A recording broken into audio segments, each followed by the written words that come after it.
mon YouTube channel. And today we're gonna laisser tout. C'est quoi déjà le truc que les YouTubers disent là? Tu sais comme like, subscribe, button. So if you enjoyed the video, please like and subscribe, and we'll see you next time. Thank you, Max. Yeah.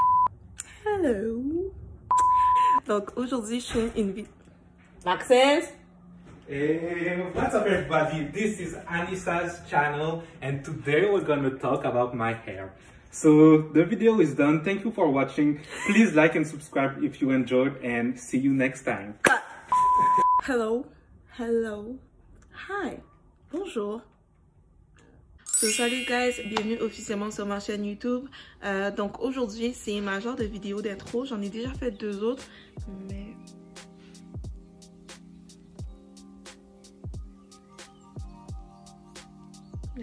Ok, donc j'en ai déjà fait 2 autres, mais je parlais pas dedans, donc je vais en profiter pour me présenter. Salut, je m'appelle Anissa, aka The Woke Natural. J'ai récemment changé mon nom, guys, by the way. Pour ceux qui me suivent sur Instagram depuis longtemps, I used to be simplement naturelle, and then stuff happened, et yeah, j'ai changé mon nom. Mais bref, en tout cas, donc aujourd'hui, je vais juste en profiter pour parler un peu de mon natural hair journey. Donc j'ai été natural toute ma vie. J'ai jamais eu de permanente. Hein? Mais j'ai eu plusieurs heat damage. Parce qu'en étant jeune, j'étais juste convaincue que si je repassais mes cheveux aux 2 semaines, mes cheveux allaient pousser. Je sais pas où est-ce que j'ai trouvé cette logique. Ben ouais. Donc déjà à un très jeune âge, j'étais très intéressée au fer plat et j'ai commencé à repasser mes cheveux encore et encore et encore et encore et j'ai fini par avoir du heat damage. Mais vu mon niveau d'intelligence à ce moment-ci de ma vie, je me suis convaincue que en fait le heat damage c'était une question de génétique et je me suis dit bon, je dois sûrement avoir quelques ancêtres européens quoi, quelque part qui expliqueraient le fait que mes cheveux commencent à la racine crépue, mais finissent par être droits à la pointe. Mais oui, je pensais que mon heat damage était normal. Je me sentais même cool avec mon heat damage en fait, parce que j'avais ce fétiche dans ma tête d'avoir les cheveux droits, ce qui explique le fer plat et ma fierté du heat damage. Fait que quand mes cheveux étaient mouillés et que la racine était crépue et que les pointes étaient droites, moi j'étais comme hello.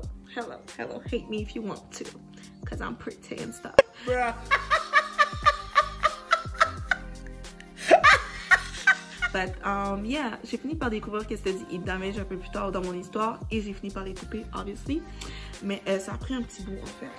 Donc je dirais que mon natural hair journey, ben, comme on va dire le moment où j'ai pris conscience qu'il faut que je prenne soin de mes cheveux, c'est le jour où ma mère, elle a dit qu'elle voulait plus me coiffer. Donc j'avais le vilain défaut en fait de quand ma mère me coiffait en fait, je défaisais tout le temps les coiffures qu'elle me faisait. Donc elle me faisait des tresses, je les gardais 2-3 jours et ensuite je les défaisais. Et après ça je la suppliais de refaire des tresses pour moi et pour elle c'était frustrant. Donc à un moment donné elle a dit ben tu prends soin de tes cheveux toi-même. Et j'ai pas paniqué en fait. Pour moi c'était quand même assez le fun, mais il faut savoir que mon kit à ce moment-ci, j'avais juste 3 produits dans mon kit. J'avais mon shampoing, mon conditioner et une pommade. Parce que dans le temps, une pommade, c'est tout ce que tu avais besoin pour prendre soin de tes cheveux. Dans ce temps-là, j'utilisais la gamme Motion. Je crois que ça existe encore. Mais j'utilisais Motion. Fait que ce que je faisais, c'est que je lavais mes cheveux. Je mettais le conditioner. Puis ensuite, c'était comme je les laissais sécher à l'air. Puis ensuite, je les démêlais comme à sec comme ça avec un petit peigne, puis à la fin je mettais un peu de pommade dans mes racines and we called it a day, ok?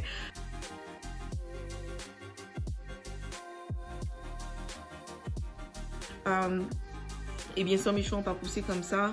Well, obviously. Ils étaient raides, ils étaient difficiles à manipuler. Les photos du secondaire sont pas super cute.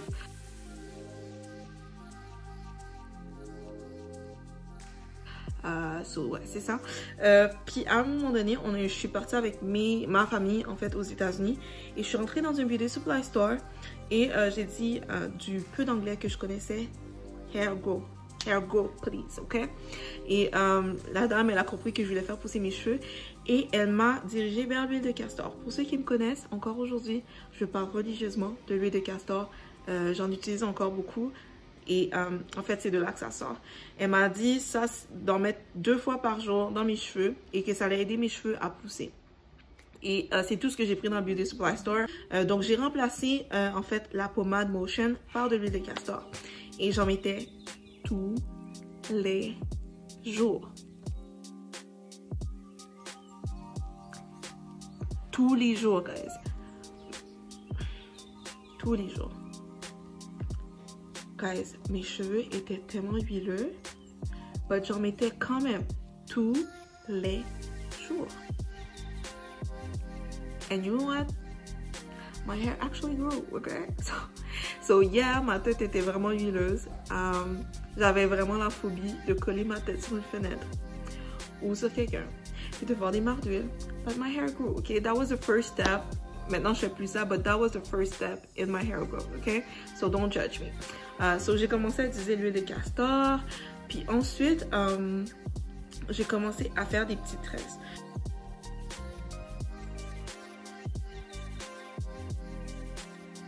Je prenais ma douche avec, je les lavais, je mettais ma pommade partout dans mes cheveux. Pas ma pommade, d'huile partout dans mes cheveux. Puis je gardais la même routine, mais la seule différence c'est que en fait je gardais des petites tresses. Puis je pense que la première fois que je fais des petites tresses, je les ai gardées comme peut-être 3 semaines à 1 mois. Puis quand je les ai défaits, c'est là que j'ai remarqué que mes cheveux avaient vraiment pris beaucoup d'épaisseur et avaient poussé. Puis après ça, je suis rentrée au cégep. Et à partir de là, j'ai arrêté de faire les petites tresses. En fait, j'ai arrêté les petites tresses même en secondaire 5. Parce que j'étais juste comme, I'm a grown-ass, okay? I'm a grown-ass, I cannot be wearing mini braids, ok? Je trouvais que j'avais l'air d'un enfant. Fait que j'ai arrêté de faire les mini braids, puis j'essayais de me coiffer avec mes cheveux. Puis j'ai recommencé à les repasser encore.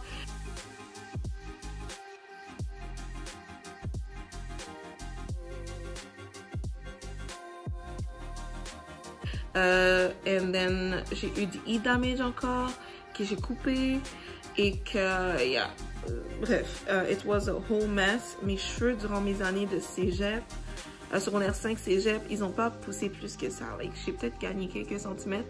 Et guys, j'ai en peine de rentrer à l'université, fait que ça c'était juste comme il y a 2 ans. Fait que yeah, j'ai vraiment juste comme fait un plateau pendant tout ce temps-là. J'étais vraiment coincée à la longueur des épaules, là. Je pense qu'ils dépassaient légèrement mes épaules. Ils étaient environ ici, mes cheveux. Puis moi, mon objectif, c'était d'atteindre ici. Maintenant, j'ai presque cette... Est-ce que j'ai cette longueur? Yeah! Fait que mon objectif que j'avais aussi, genre en secondaire 5 cégep, maintenant je l'ai. Puis maintenant, j'ai un nouvel objectif. Mais ouais, j'étais coincée ici, au cégep.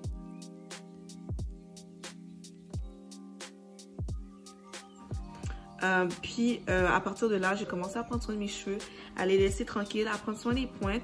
Et en fait, c'est comme ça que je me suis rendue à la longueur que j'ai aujourd'hui. Puis il y a quelques mois, j'ai racheté de la couleur dans mes cheveux, un genre de honey brown. Donc, je pense que ça ressemble pas mal à ça, mon Natural Hair Journey. Fait que, yeah, c'est ça. So maintenant, mon objectif, en fait, c'est vraiment d'atteindre le waistland. J'espère pouvoir l'atteindre. Pour le moment, mes cheveux en avant sont, comme dirait une de mes youtubers préférées, sont de nipple length, ok? So ils sont ici. Donc à la mi-sein, je dirais, comme ça ici. Puis en arrière, comme dans l'arrière, shrinkage. Ok. So en arrière, ils sont, je vais actually mettre debout. En arrière sont environ, sont quelques centimètres en fait. Bon. Mon bras, genre mon soutien, arrête ici. Et mes cheveux, en fait, ils sont quelques centimètres en bas de la longueur de mon soutien de gorge. Donc, je suis presque rendue à mon objectif. C'est sûr que je travaille encore sur le volume. Puis, c'est ça. Fait que, bienvenue encore sur ma chaîne YouTube, puis n'oubliez pas de faire tout ce que Maxime vous avoir dit au début, like, subscribe, share, bell button, whatever. So, ciao guys, puis on se revoit bientôt.